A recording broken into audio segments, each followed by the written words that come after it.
Su última pelea profesional llegó en el año 2005, cerrando así 25 años de carrera desde aquel debut de 17 años en Culiacán. 25 años, un cuarto de siglo completo dedicado al boxeo profesional, desde el chavo flaco que aprendía a moverse frente a un costal hasta el hombre que cerró su carrera con 107 victorias, 6 derrotas y 2 empates. Muy pocos boxeadores en la historia del deporte han logrado sostener una carrera de ese tamaño, con ese nivel de exigencia constante, sin que el cuerpo termine de colapsar antes de tiempo. Pero el final de la carrera profesional de Chávez no fue, ni de cerca, el final de su historia. Ese cierre en el ring marcó apenas la mitad del camino de este hombre, porque lo que vino después, fuera del ring, terminaría siendo tan importante para entender a este hombre como cualquiera de sus peleas más recordadas. Hay que decir esto con honestidad, sin morbo y sin adornos, porque es parte completa de la historia de un hombre que dominó un deporte brutal durante más de 2 décadas y que después tuvo que enfrentar una batalla completamente distinta. Julio César Chávez ha reconocido públicamente, en múltiples entrevistas a lo largo de los años, su lucha contra el alcoholismo y la adicción a las drogas. Un problema que, según sus propias declaraciones, se agravó especialmente en la etapa posterior al final de su carrera activa como boxeador, cuando el ring, esa estructura que durante 25 años le había dado orden, disciplina, un objetivo concreto cada pocos meses, dejó de estar presente en su vida cotidiana. Y aquí es donde conviene detenerse un momento, porque hay una lógica que suele repetirse en la vida de muchos atletas de alto rendimiento, especialmente en deportes tan exigentes física y mentalmente como el boxeo. Mientras la carrera está activa, la disciplina del entrenamiento, los campos de concentración, las fechas de pelea marcadas en el calendario, funcionan como una especie de estructura que organiza toda la vida del deportista alrededor de un propósito claro. Y cuando esa estructura desaparece, cuando el retiro llega y las peleas se acaban, ese vacío puede convertirse en un terreno fértil para otro tipo de batallas, mucho menos visibles, mucho menos glamorosas, pero igual de peligrosas. Imagínate lo que significa pasar 25 años con la vida entera organizada alrededor de una fecha, de un rival, de una báscula, de un objetivo concreto cada pocos meses. Y de un día para otro, ese calendario deja de existir. No hay siguiente pelea que preparar. No hay campamento de entrenamiento esperando en la agenda. Para un hombre que construyó toda su identidad adulta alrededor de esa estructura, el vacío que deja el retiro puede ser tan grande como cualquier adversario que haya enfrentado sobre el ring. Chávez lo ha dicho con una claridad que honra la magnitud del problema que enfrentó. Superar esas adicciones fue, en sus propias palabras, una batalla más difícil que cualquiera de las que peleó sobre el ring. Piénsalo bien. Un hombre que aguantó los golpes de los mejores boxeadores del mundo durante 25 años, que nunca dio un paso atrás frente a ningún rival, que construyó su carrera entera sobre la capacidad de resistir el dolor físico sin quebrarse, reconociendo que la pelea contra el alcohol y las drogas le exigió algo distinto, algo que ni la mandíbula de hierro ni la presión constante podían resolver por sí solas. Se sometió a distintos procesos de rehabilitación a lo largo de los años. No fue un proceso lineal ni sencillo, y eso también hay que decirlo con honestidad.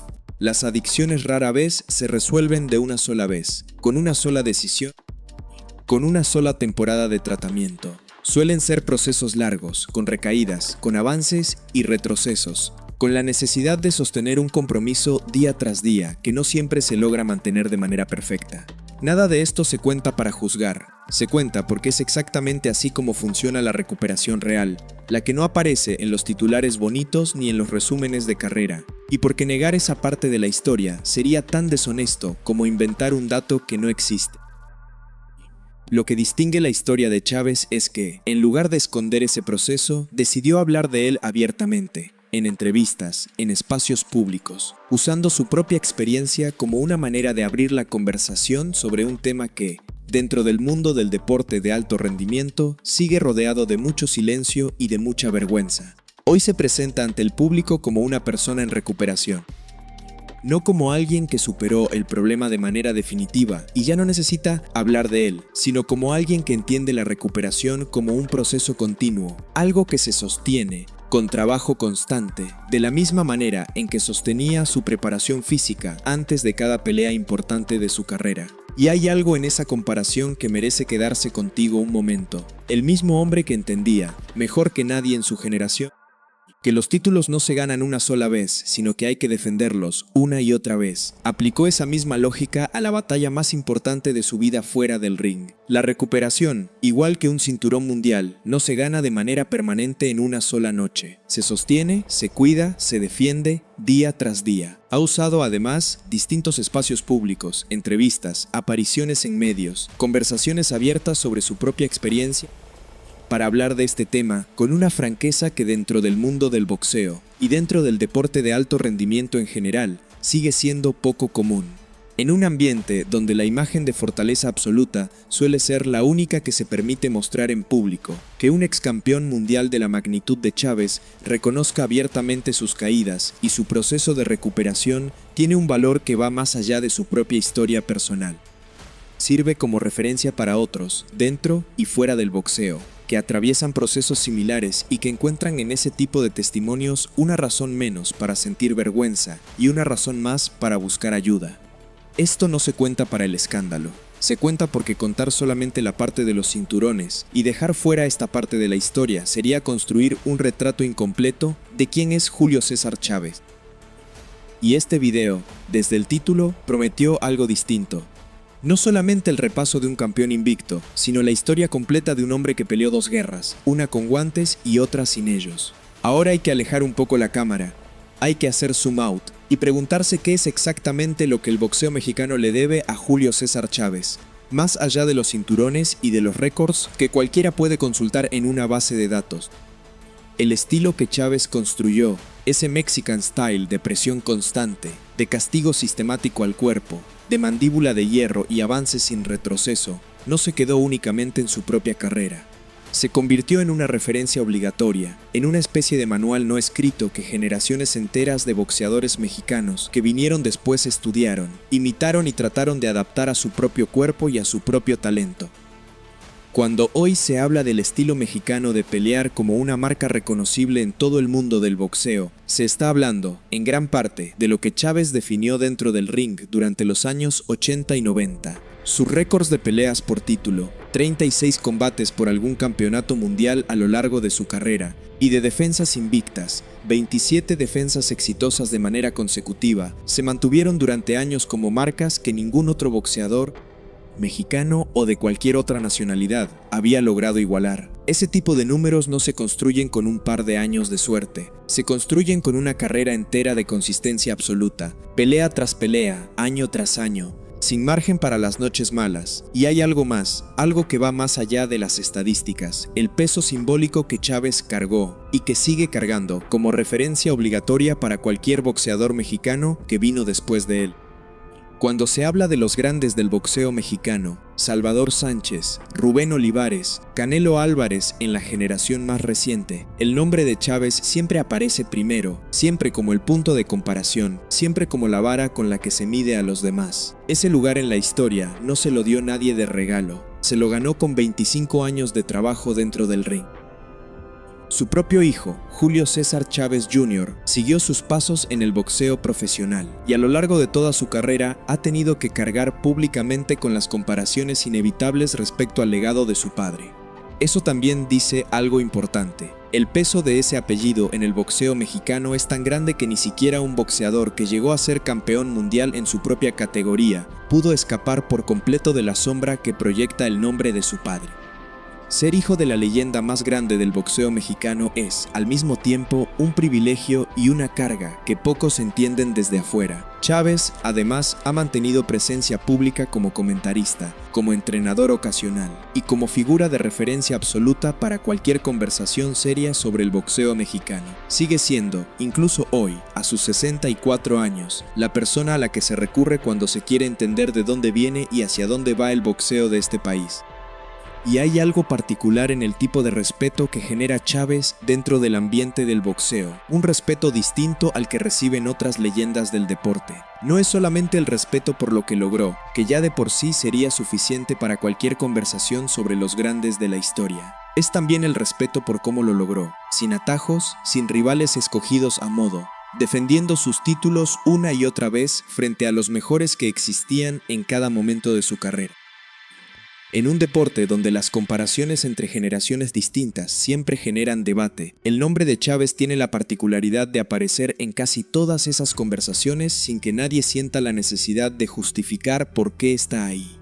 No hace falta resumir lo que ya se contó, lo que queda es rematar, cerrar con la imagen que se debe quedar contigo cuando termines de ver este video. Julio César Chávez, a sus 64 años, habla hoy con la misma honestidad con la que antes atacaba el cuerpo de sus rivales durante 25 años de carrera profesional, sin rodeos, sin buscar la versión más cómoda de su propia historia. El mismo hombre que nunca dio un paso atrás frente a Meldrick Taylor, frente a Edwin Rosario, frente a los 130 y 2000 que llenaron el Estadio Azteca esperando verlo ganar, es hoy el mismo hombre que reconoce, sin esconderse, la pelea que casi lo destruye del todo después de colgar los guantes. El campeón que nunca se rindió sobre el ring, tampoco se rindió fuera de él. Y esa, más que cualquier cinturón, más que cualquier récord invicto, es quizás la victoria más importante de toda su historia. Porque los títulos mundiales se pelean frente a un público que aplaude, con árbitros que cuentan los segundos, con reglas claras que todos conocen de antemano.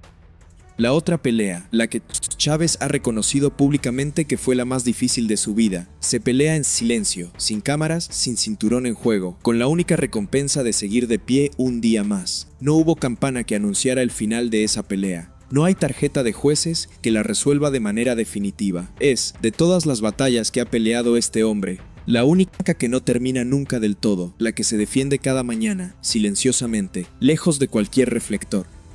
Y quizás por eso mismo, por no tener aplausos ni cinturones ni multitudes coreando su nombre, es también la más difícil de reconocer en su justa dimensión. Julio César Chávez sigue de pie, a sus 64 años, lejos del ring y lejos del ruido, en Culiacán, con la vida que construyó después de haber sido, durante más de una década, el mejor boxeador del mundo. Y tal vez esa sea la imagen más honesta de todas, no la del campeón invicto levantando el cinturón con los brazos en alto ante un estadio completo, sino la de un hombre de 64 años que todavía, cada día, decide seguir peleando.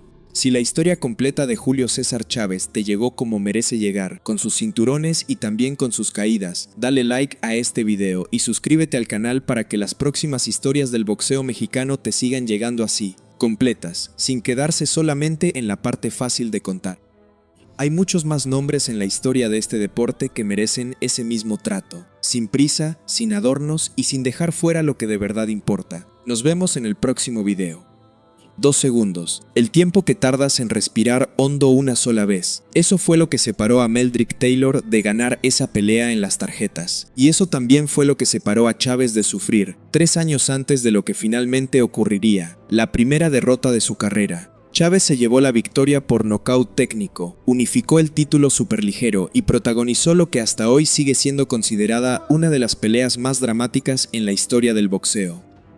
No porque haya sido la más técnica ni la más limpia, sino porque resumió en un solo combate lo que era pelear contra Chávez. Podías ir ganando en las tarjetas, podías tener la técnica, podías tener la velocidad, pero si la pelea se alargaba, el desgaste que Chávez metía en el cuerpo tarde o temprano cobraba su cuenta. Y esa cuenta, esa noche, llegó a 2 segundos del final. La siguiente gran demostración de poder llegó en 1993, contra Greg Haugen. Y esta vez, la pelea tuvo un extra, uno que nació fuera del ring, en las palabras. Antes del combate, Haugen se dedicó a menospreciar públicamente el récord invicto de Chávez. Dijo que sus 82 victorias hasta ese momento habían sido, textualmente, contra taxistas de Tijuana que hasta su propia madre habría podido noquear. Dijo también que no habría suficientes mexicanos dispuestos a pagar boleto para ver esa pelea. Fueron palabras calculadas para generar ruido, para vender la función, para meterse en la cabeza de un peleador que hasta ese momento tenía una reputación de silencioso, de trabajador, de alguien que dejaba que sus puños hablaran por él. Chávez respondió con una claridad que no dejaba espacio para la duda. De veras lo odio, cuando me mira, quiero vomitar. Voy a darle la peor paliza de su vida, voy a hacerle tragar sus palabras.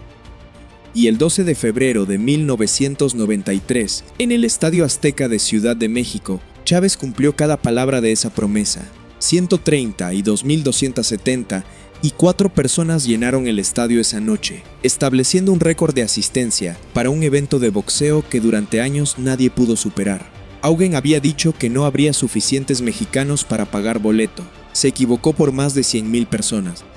Desde el primer asalto, Chávez salió a demostrar exactamente lo que había prometido. Nada de paciencia calculada esta vez, nada de esperar el desgaste natural de la pelea. Fue directo, lo castigó de manera sistemática, con una intención que se notaba en cada golpe, como si cada combinación llevara escrito el mensaje que le quería dejar. Para el quinto asalto, el árbitro había visto suficiente y detuvo el combate. Nocaut técnico. Victoria para Chávez, en su casa, frente al público más numeroso que jamás había presenciado una pelea de boxeo. Esa noche en el Estadio Azteca no fue solamente una defensa de título más, fue la confirmación pública de algo que México ya sospechaba, que tenía en ese momento al mejor boxeador del mundo y que ese boxeador era capaz de convertir un insulto en una lección que se recordaría por décadas. Detente un segundo en esa imagen. 132,000 personas, todas juntas en un mismo estadio, cantando el nombre de un solo hombre, mientras ese hombre le cerraba la boca a golpes al que se había atrevido a insultar a todo un país. No hay muchos momentos en la historia del deporte mexicano que se le acerquen a esa noche en magnitud simbólica. No era solamente Chávez defendiendo un cinturón.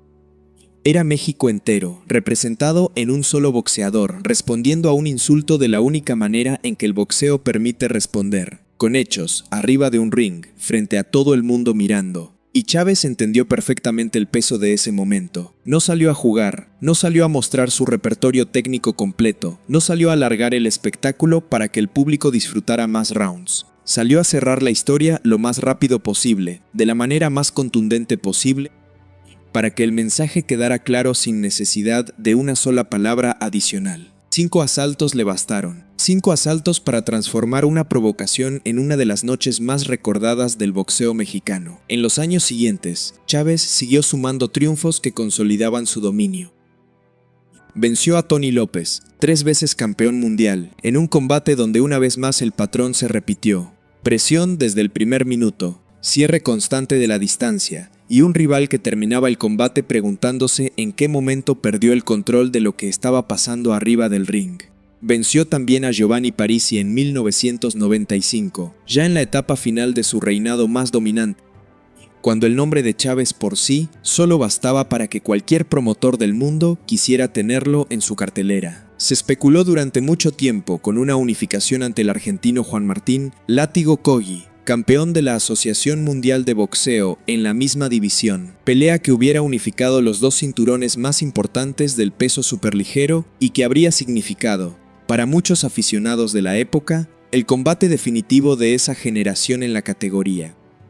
Pero, como pasa tantas veces en el boxeo, donde las negociaciones y los intereses de las televisoras terminan pesando tanto como el talento de los peleadores, esa pelea finalmente nunca se concretó. Para ese punto de su carrera, Chávez ya no era solamente un campeón mexicano exitoso, era una figura que llenaba estadios enteros solo con la promesa de su nombre en la cartelera. Un hombre cuyo estilo de pelear, esa presión incesante, ese castigo al cuerpo, esa mandíbula que parecía no fallar nunca, se había convertido en sinónimo del boxeo mexicano mismo. El Mexican Style no era una frase de mercadotecnia, era una realidad que Chávez había construido golpe a golpe, año tras año, sin dar un solo paso atrás. Piénsalo bien, 87 peleas seguidas sin perder, no 87 peleas fáciles, escogidas a modo para inflar un récord. 87 peleas contra rivales de nivel mundial, contra campeones vigentes, contra hombres que llegaban decididos a quitarle el invicto en su propia casa o en la casa de él. Y ninguno lo consiguió. Década tras década, generación de rivales tras generación de rivales, el nombre que quedaba en la parte de arriba del cartel siempre era el mismo. Ese tipo de dominio genera algo particular en la manera en que un país entero mira a un deportista. Chávez dejó de ser, para millones de mexicanos, solamente un boxeador exitoso. Se convirtió en una especie de garantía. La certeza de que, sin importar quién estuviera del otro lado del ring, el que iba a levantar la mano al final iba a ser él. Esa certeza es un privilegio que muy pocos atletas, en cualquier deporte, en cualquier país, llegan a construir durante toda una carrera. Y sin embargo, algo que ningún récord invicto puede anticipar es el momento en que ese récord se rompe. porque en el boxeo, tarde o temprano, siempre llega la noche en que el cuerpo, o la suerte, o el árbitro, deciden algo distinto a lo que el peleador tenía en mente. Nadie en esa época, ni los periodistas que cubrían cada pelea de Chávez con devoción, ni los propios rivales que subían al ring sabiendo de antemano que las probabilidades estaban en su contra, se atrevía a imaginar en voz alta cómo se vería esa noche cuando finalmente llegara. Y esa noche, para Julio César Chávez, ya venía en camino, y ahí es donde la historia empieza a cambiar de rumbo. Porque después de 89 peleas sin conocer la derrota, algo iba a pasarle a Chávez que nadie, ni sus rivales, ni la prensa, ni él mismo, tenía completamente calculado. Antes de contarte esa noche y lo que vino después, dale like a este video y suscríbete al canal si quieres que te sigan llegando historias completas del boxeo mexicano, contadas sin prisa y sin quedarse en los titulares. Ahora sí, vamos a esa noche de enero. Enero de 1994. Después de 89 peleas profesionales sin conocer la derrota, Julio César Chávez subió al ring frente a Frankie Randall convencido, como todo el mundo del boxeo estaba convencido, de que esa iba a ser una defensa más de su cinturón superligero. Una pelea que se esperaba ganar sin demasiadas complicaciones. Otra noche en la que el nombre de Chávez saldría en los encabezados de los periódicos deportivos al día siguiente como el vencedor, tal y como había pasado durante 14 años ininterrumpidos. No pasó así. Randall entró a esa pelea con un plan claro y con la velocidad de manos necesaria para ejecutarlo. Y desde los primeros asaltos, algo se sintió distinto en el ambiente. Chávez avanzaba, como siempre avanzaba, pero Randall no se dejaba atrapar con la facilidad con la que otros rivales se habían dejado atrapar antes. Le respondía, le devolvía golpes con una precisión incómoda, y en un momento del combate, Randall conectó un golpe que hizo algo que ningún otro boxeador había logrado en la carrera profesional de Chávez hasta ese día. Lo mandó a la lona. Piénsalo bien. 14 años de carrera profesional, 89 peleas, cientos de asaltos contra algunos de los mejores boxeadores del mundo. Y ninguno, hasta esa noche de enero, había logrado poner a Julio César Chávez en la lona. Randall lo consiguió, y las piernas de Chávez, por primera vez en toda su carrera, tuvieron que responder a algo que su cuerpo no había tenido que procesar nunca antes. La sensación de estar mirando hacia el techo de la arena mientras el árbitro contaba. Se levantó. Por supuesto que se levantó, porque levantarse después de una caída era, en el fondo, la esencia misma del estilo de Chávez. Toda su carrera había sido una demostración constante de esa capacidad. Absorber, resistir, seguir de pie cuando cualquier otro boxeador habría buscado la manera de terminar el asalto lo antes posible. Pero levantarse esta vez no fue suficiente para cambiar el resultado. Al final de los 12 asaltos, la decisión fue dividida, y esa decisión favoreció a Randall. La racha invicta más larga y dominante que el boxeo mexicano había construido en su historia se rompió esa noche, en enero de 1994, después de 89 peleas. Chávez no aceptó la derrota con facilidad. Atribuyó parte del resultado a la manera en que el árbitro Richard Steele, el mismo que años antes había detenido su pelea contra Meldrick Taylor a 2 segundos del final, dándole la victoria a él, le restó puntos por varios golpes bajos durante el combate. Puntos que, según Chávez, terminaron marcando la diferencia final en las tarjetas, y declaró después que no estaba de acuerdo en haber peleado en el mes de enero, un mes en el que, según sus propias palabras, tradicionalmente descansaba y no entrenaba de la misma manera debido a las fiestas decembrinas y de fin de año. Sea como sea, la derrota estaba ahí, escrita para siempre en el récord, y en el boxeo no hay manera de borrar una noche mala reescribiendo la historia. Solo hay una manera de responder, subiendo de nuevo al ring. 4 meses después, en mayo de 1994, llegó la revancha, y esta vez Chávez llevaba ventaja en las tarjetas cuando un corte accidental obligó a los jueces a decidir el resultado por decisión técnica, otorgándole la victoria y devolviéndole el título que había perdido meses atrás. Recuperó el cinturón, pero algo ya había cambiado. La sensación de invulnerabilidad que había acompañado a Chávez durante 14 años de carrera ya no era la misma después de esa primera caída. El boxeo, tarde o temprano, siempre encuentra la manera de recordarte que nadie es invencible para siempre. Después de recuperar el título ante Randall y con la vista puesta en seguir avanzando de categoría, Chávez dejó vacantes sus cinturones de la Asociación Mundial de Boxeo y del Consejo Mundial de Boxeo para subir a la división de los superligeros. de manera definitiva, y ahí conquistó el título del Consejo Mundial de Boxeo, al vencer por segunda vez en su carrera a Roger Mayweather, que no salió de su esquina después del 10º asalto, dándole la victoria por retiro. Pero la carrera, a partir de ese punto, ya no fue la misma máquina imparable de los años 80. Los rivales llegaban más jóvenes, más hambrientos, con menos respeto por el nombre que tenían enfrente. Y el desgaste de más de una década castigando cuerpos ajenos y absorbiendo golpes que en su momento no parecían dejar huella, empezó a cobrar su factura, poco a poco, como cobra siempre el boxeo, en silencio, sin avisar. En 1996, Chávez subió al ring frente a un boxeador mucho más joven, con una velocidad y un futuro que apenas empezaba a construirse, Oscar de la Hoya. La diferencia generacional entre ambos era evidente desde el primer asalto. Chávez ya no tenía la misma capacidad de imponer su ritmo, y de la Hoya, con la ventaja de la juventud y de un estilo más veloz, se llevó la victoria. Se enfrentaron una segunda vez en el año 2000, ya con Chávez entrando en la última etapa de su carrera, y el resultado fue similar. 2 derrotas ante el mismo rival, en momentos distintos de sus respectivas carreras, que sirvieron como una especie de relevo simbólico entre generaciones dentro del boxeo mexicano y mexicoamericano. El campeón que había dominado los años 80 y 90 cediendo el paso, en el ring a la figura que definiría la siguiente era del boxeo hispano en Estados Unidos. A partir de ahí, Chávez se retiró y regresó al ring varias veces. Fue un patrón que se repitió a lo largo de los años siguientes. Anuncios de retiro que no siempre eran definitivos, regresos motivados en parte por las dificultades económicas que, según se ha reportado a lo largo del tiempo, lo empujaban de vuelta a competir cuando la vida fuera del ring se complicaba.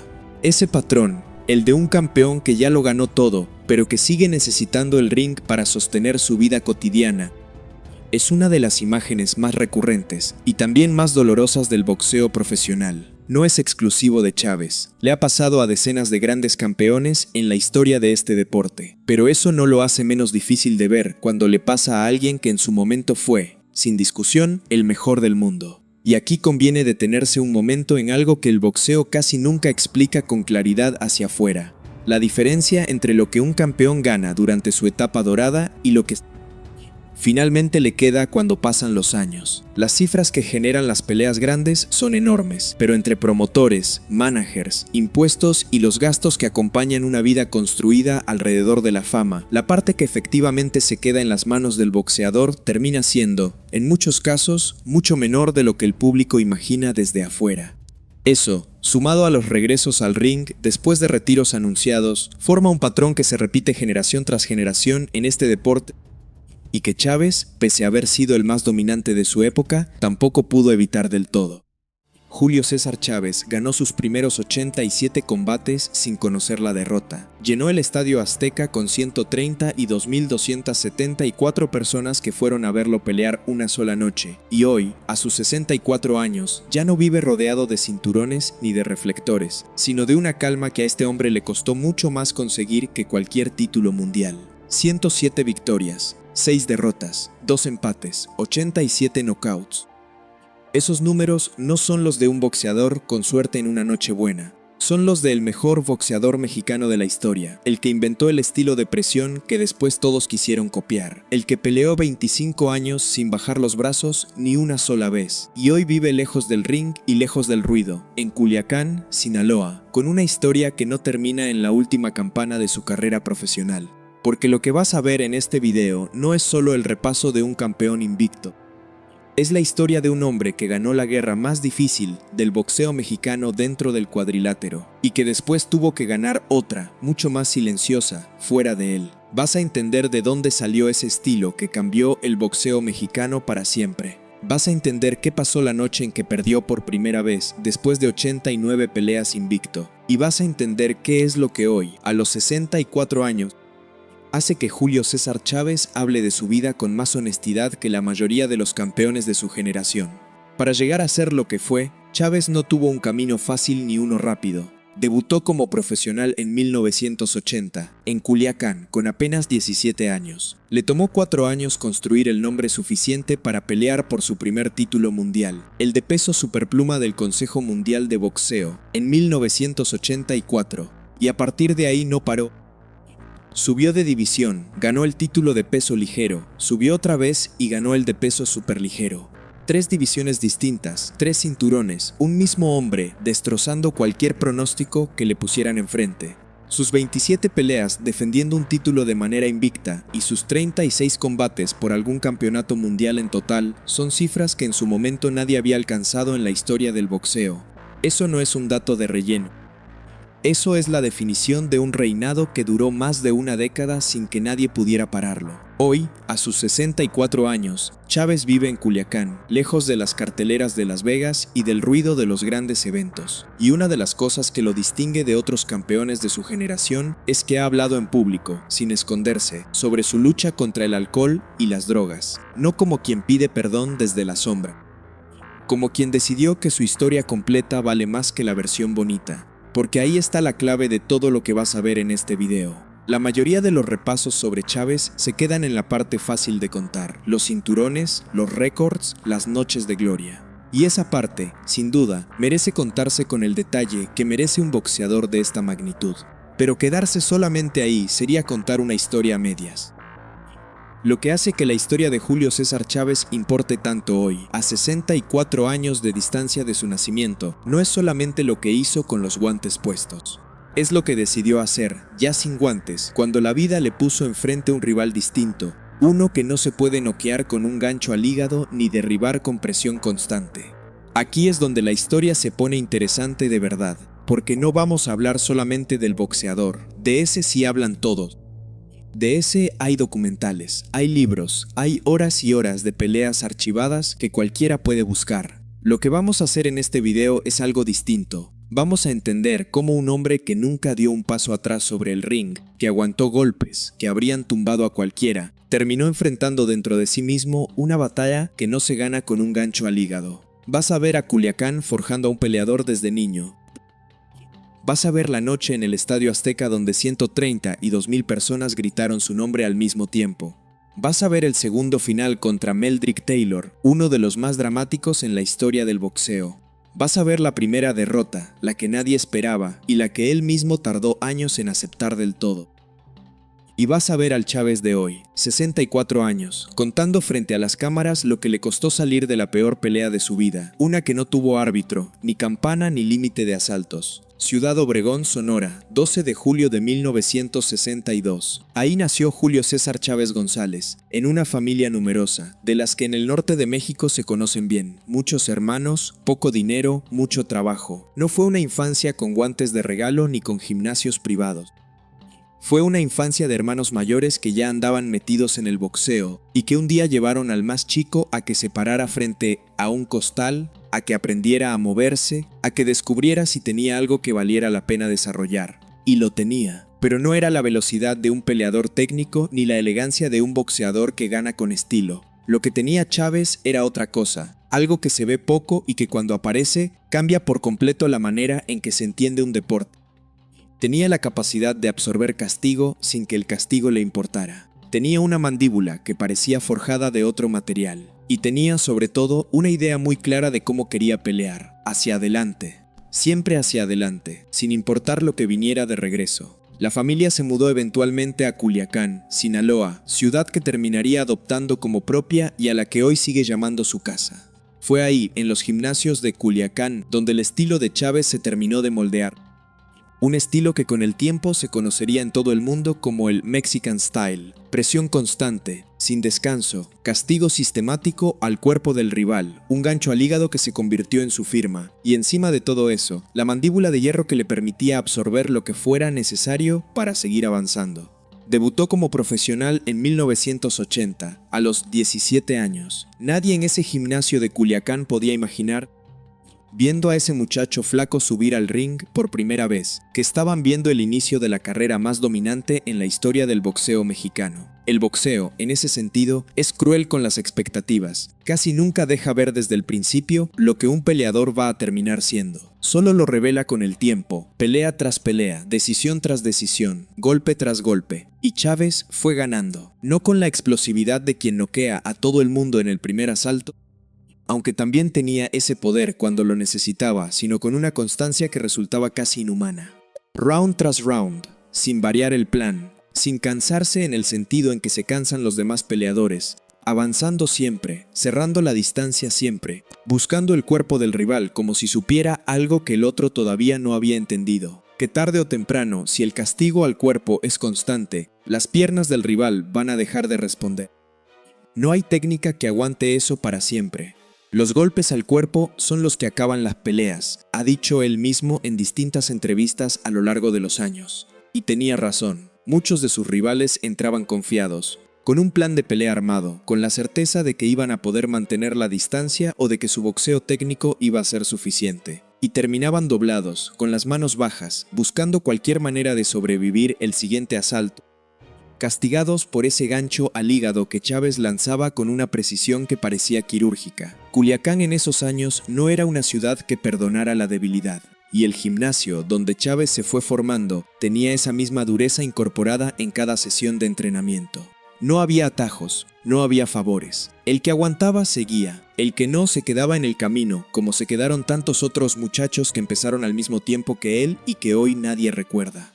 Chávez aguantó. Y no solo aguantó, encontró en ese ambiente exigente la materia prima exacta que su estilo necesitaba para terminar de formarse. Piénsalo bien, un peleador que basa toda su estrategia en avanzar sin parar, en absorber golpes para meter los suyos, necesita algo que no se entrena de un día para otro. Necesita años de exponerse al dolor sin que el dolor lo detenga. Necesita perder el miedo a que el rival le conecte. Porque su plan de pelea depende exactamente de eso, de estar dispuesto a recibir para poder dar.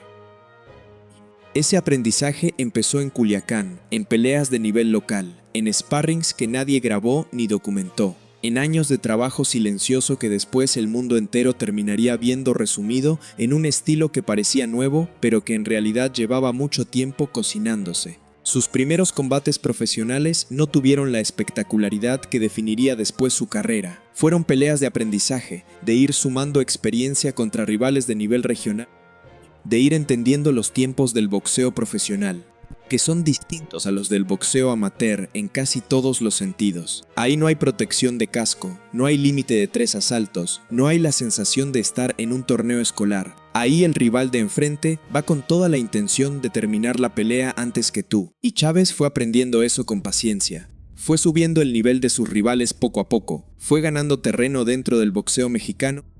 Fue construyendo un nombre que todavía no significaba nada fuera de su región, pero que ya empezaba a generar comentarios entre la gente que sabía de boxeo de verdad. Esa gente que reconoce a un peleador especial antes de que los títulos lo confirmen. El primer título mundial llegó en 1984, peso superpluma, Consejo Mundial de Boxeo, contra Mario Azabach Martínez. Chávez tenía 21 años, 4 años exactos desde su debut como profesional. 4 años para pasar de un muchacho desconocido en los gimnasios de Culiacán a campeón mundial. Y desde esa noche, lo que empezó fue una máquina de dominio que se extendería durante más de una década. Una vez que Chávez probó lo que era ganar un título mundial, no se conformó. Subió de peso, buscó rivales más grandes, más fuertes, más peligrosos, y los fue derribando uno por uno con la misma fórmula: presión, castigo al cuerpo, mandíbula de hierro para aguantar lo que viniera de regreso. El 21 de noviembre de 1987 se convirtió en campeón mundial de peso ligero de la Asociación Mundial de Boxeo. Su rival era Edwin Rosario, un boxeador puertorriqueño de pegada temida, alguien que en teoría tenía el poder para hacerle daño real a Chávez si la pelea se alargaba. Rosario llegaba con la reputación de un pegador auténtico, de esos que pueden cambiar una pelea con un solo golpe bien colocado, y esa reputación no era exagerada. Pero Chávez no le dio el ritmo que Rosario necesitaba para imponer su poder. Desde el primer asalto impuso la distancia corta, la que a él le convenía, la que convertía cada intercambio en una oportunidad para meter el gancho al cuerpo. Ese gancho nacía siempre igual, desde la cadera, con el peso completo del cuerpo transferido hacia adelante, cargándose en el trayecto con la fuerza acumulada de un peleador que llevaba años perfeccionando exactamente ese movimiento. Golpe tras golpe al costado de Rosario, castigando las costillas, apagando poco a poco la resistencia de un hombre que había llegado a esa pelea convencido de que su pegada iba a ser suficiente. No se alargó lo suficiente para que Rosario encontrara su momento. Chávez lo fue desgastando asalto tras asalto, cerrando el espacio, castigando el cuerpo de Rosario con esa paciencia que parecía sacada de otro tiempo. hasta que en el 11º asalto el árbitro no tuvo más remedio que detener el combate. Nocaut técnico, otro cinturón para la colección. Al año siguiente, el 29 de octubre de 1988, unificó el título de peso ligero al enfrentar a José Luis Ramírez, quien portaba el cinturón del Consejo Mundial de Boxeo. Otra vez el mismo patrón. Presión constante, ningún paso atrás y un castigo acumulado que terminó deteniendo la pelea en el asalto número 11. Dos organismos, un solo campeón indiscutible del peso ligero, y Chávez todavía subiendo. En 1989 conquistó el título superligero del Consejo Mundial de Boxeo, dando el salto a una nueva división con la misma efectividad de siempre. 3 divisiones, 3 cinturones, y todavía faltaba la pelea que definiría su lugar en la historia del boxeo mundial, no solo del mexicano. 17 de marzo de 1990, Las Vegas. Meldrick Taylor, campeón invicto de la Federación Internacional de Boxeo en peso superligero, era rápido, técnico, joven, y llegaba a esa pelea con la confianza de quien sabe que tiene ventajas claras sobre su rival. Y durante la mayor parte del combate, esas ventajas se notaron. Taylor iba adelante en las tarjetas. Su velocidad castigaba a Chávez de una manera que pocos rivales habían logrado hasta ese momento. Round tras round, Taylor sumaba puntos con combinaciones rápidas, con movimiento lateral, con un boxeo que parecía tener respuesta para todo lo que Chávez proponía. Pero Chávez no dejó de avanzar, no dejó de insistir. Y mientras Taylor ganaba las tarjetas, Chávez le iba drenando el cuerpo. Iba cobrando cada golpe, que le conectaba con un desgaste que no se ve de inmediato en el marcador, pero que se acumula en las piernas, en la respiración, en la capacidad de un boxeador para sostener el ritmo hasta el final. Llegó el último asalto, el 12º. Taylor iba arriba en las tarjetas de los 3 jueces. Necesitaba solamente sobrevivir esos 3 minutos finales para llevarse la victoria y quedarse con el título unificado.